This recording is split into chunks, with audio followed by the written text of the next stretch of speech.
দুপুর বন্ধুরা, কেমন আছো? আশা রাখি ভালো আছো, সুস্থ আছো। যা গরম পড়েছে, বৃষ্টি দেখা নেই।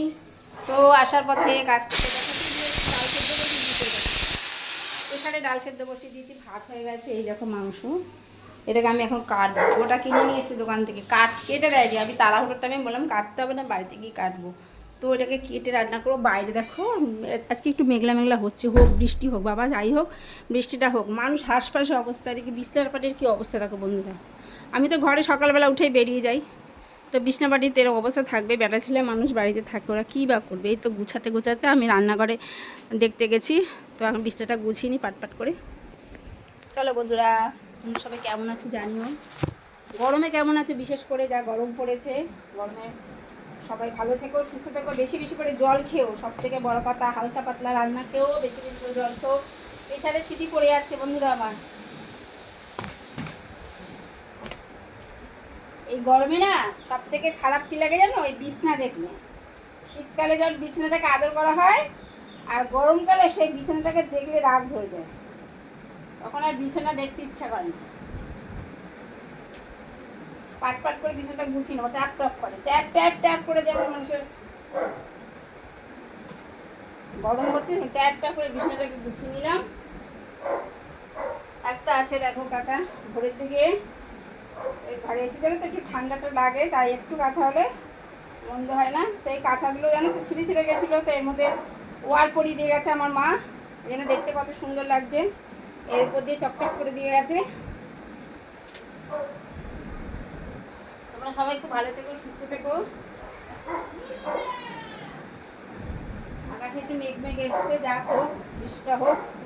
এই দেখো বিছানা গোছানো হয়ে গেল আমার, এই যে কমপ্লিট। ওরা সব ঘুম থেকে উঠেই, বাপ ছেলে সব ঘুম থেকে উঠেই চলে যায়, আর আমি মাঝে মাঝে আসি কাছ থেকে পড়ে এসে বাড়িতে এসে এগুলো গুছিয়ে। আজকে ডাল সেদ্ধ হয়ে এসছে আমার, আর বাজারে গেছিলাম, বাজার থেকে ওইটা নিয়ে এসেছি। আর ডাল সেদ্ধও খাবো, ডাল সেদ্ধ হয়ে গেছে। আর এই দেখো বাজার থেকে কিনে এসেছি আমি, এই যে সবজি কটা নিয়ে এসছে, আলু পটল, আর দুটো আম একজন দিয়েছে খেতে, আর ভেতরে টমেটো আছে। ফাটা ফাটা আমগুলো দেখছো, এগুলো দিয়ে আবার করব, আবার কি করবো জানো, আম সত্য করবো। কয়েকটা বানিয়েছি, রোদে দিয়েছি, যা তুলে রাখবো। এই যে দেখো আম সত্য, দেখো খাবলে খাবলে আমার ছেলে খেয়ে রেখে দিয়েছে। এগুলো আজকে তুলে ফ্রিজে ঢুকিয়ে রেখে দেবো। আর দুটো থালা বাইরে দিয়ে এসেছি, হচ্ছে আমি রান্নাটা করিনি বন্ধুরা। হ্যালো, বিছনা গোছানো, ঘরে জানলা বন্ধ করে রেখে দিয়েছি। যা বাইরে রোদের তাপের জন্য ঘরের দরজা জানলা বন্ধ করে রেখে দিয়েছি। চলো এবার মাংসটা কেটে নিই বন্ধুরা। মাংসটা ছোটো ছোটো করে টুকরো করে নিই, ডাল সেদ্ধ হতে হতে মাংসটা টুকরো হয়ে যাবে। ঘরে বসেই কাটবো।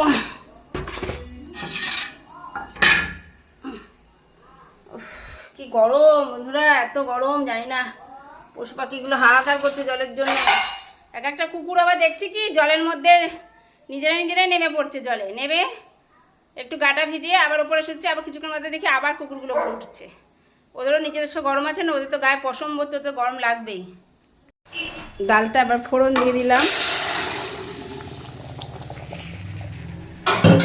দেখো মাংস কাটা হয়ে গেছে, ছোটো ছোটো টুকরো করে নিয়েছি। এর মধ্যে একটু তেল আর একটু নুন মাখিয়ে রেখে দিই, তেল মাখিয়ে দিই, তেল দিয়ে দেবো এর মধ্যে, তাহলে মাংসটা না একটু ভালো হয় খেতে। মাংসটা আজকে ভেজে করবো।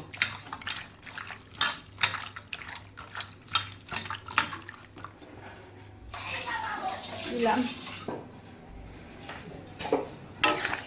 অল্প করেই ডাল করেছি, মাংস হলে না মাংস দিয়ে ভাত খাওয়া যাবে। ডাল মাংস, ভেন্ডি ভাজা করবো। দেখো বন্ধুরা আম সত্য উঠে গেছে, এই দেখো, এই দেখো আম সত্য হয়েছে। আর ভালো রোদ পাইনি তো, তার জন্য সেরকম ভালো হয়নি। এবার এটা কেটে কেটে আমি ফ্রিজে রেখে দেবো। আরও দিয়েছি রোদে, কিন্তু এই দেখো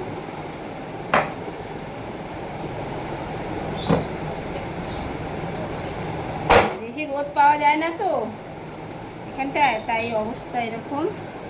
এবার এই বাকিটুকু নিয়ে ফ্রিজে রেখে দেবো, এবার অল্প অল্প করে খাওয়া যাবে।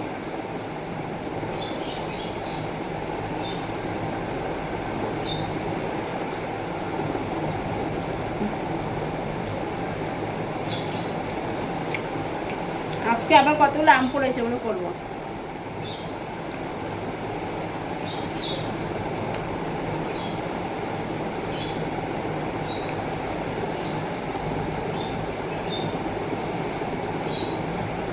বাকি আরও তিনটে থালা হচ্ছে রোদে দেওয়া আছে, জানি না আজকে রোদ কতটা উঠবে। এই দেখো এতটা একটা থালার মধ্যে ছিল, এই থালাটার মধ্যে, এই যে এই থালাটার মধ্যে দেওয়া রয়েছে একটা। এটাকে তুলবো এখন, তুলেও ফ্রিজে রেখে দেবো। মাংস বসিয়ে দিয়েছি, দেখো মাংসটা একটু ভাজা ভাজা করে নিলে না বেশ খেতেও ভালো হয় আর নরম হয়, তাই ভাবলাম আগে একটু তেল দিয়ে আগে সব মাংসগুলো একটু ভাজা ভাজা করে নিই। এদিকে দেখো আমি মশলা করে রেখেছি, পেঁয়াজ, এদিকে রসুন, এদিকে টমেটো কেটে রেখে দিয়েছি, আর তো আদা বাটা আর লঙ্কার গুঁড়ো, জিরে গুঁড়ো তো এগুলো তো থাকেই। এখন রান্না করতে কোনো কষ্ট নেই। আগেকে সব মানুষ মানে মাসিরা তারা কী করতো, শিলনোড়ায় মশলা বাটতো। এখন মিক্সি হয়ে মানুষের তো কষ্ট অনেকটাই গেছে, তবুও মানুষের রান্নাঘরে ঢুকতে চায় না। আমারই যেমন পরিস্থিতি, গরম পড়েছে, ওর হাসপাস অবস্থা, রান্নাঘরে ঢুকতে ইচ্ছা করে না। এই যে মাংস বসিয়ে দিয়েছি, এবার আমি কি করব জানো তো, এটা হতে হতে আমি এই যে ফাটা আমগুলো আবার আমসত্ত্ব বানিয়ে নেবো। প্রত্যেক দিন দেখছি গাছ থেকে কতগুলো করে ফাটা ফাটা আম পড়ছে, এই দেখো আজকেও কতগুলো সকালে উঠে দেখছি পড়ছে। তো দেখো এগুলো আমি ফেলে দেবো, এগুলো দিয়ে আমি একটা আমসত্ত্ব বানিয়ে নেবো। তা দেখলে তো আমি আমসত্ত্ব বানিয়ে নিয়েছি। আমি একটা থালায় কিছুটা আমসত্ত্ব বানিয়েছিলাম, এই দেখো এতটা মতো আমসত্ত্ব হয়েছে। তো রোদটা বেশি পাই না জানো তো বন্ধুরা এখানে। আর যেহেতু আমি বাড়িতে থাকি না বলে সকাল থেকে রোদেও দিতে পারি না, বাড়িতে আসি 2টোর সময়, যখন যতটুকু রোদ পাই ততটুকুর মধ্যে আমি একটু এই কাজটা করে নিই। তো এখন এই বাড়িতে এসেছি, এখন দিলাম বাকি যে 2টো থালা আছে সেটা রোদে দিয়েছি। আর এইটুকুনি আমসত্ত্ব যে কালকে একটা থালা দিয়েছিলাম, পরশু দিন দিয়েছিলাম, এটা এতটা বেরিয়েছে, এতটা আমি এটা ফ্রিজে রেখে দেবো। বাকি 3টে থালা আমার রোদে দেওয়া আছে, এইবার ওইগুলো আমি এখন ব্যবস্থা করব। আমগুলোকে দিয়ে যাক ফ্রিজে রেখে দেবো। এটা আমি এখন এটাকে তাও রেখে রেখে খেতে পারবো।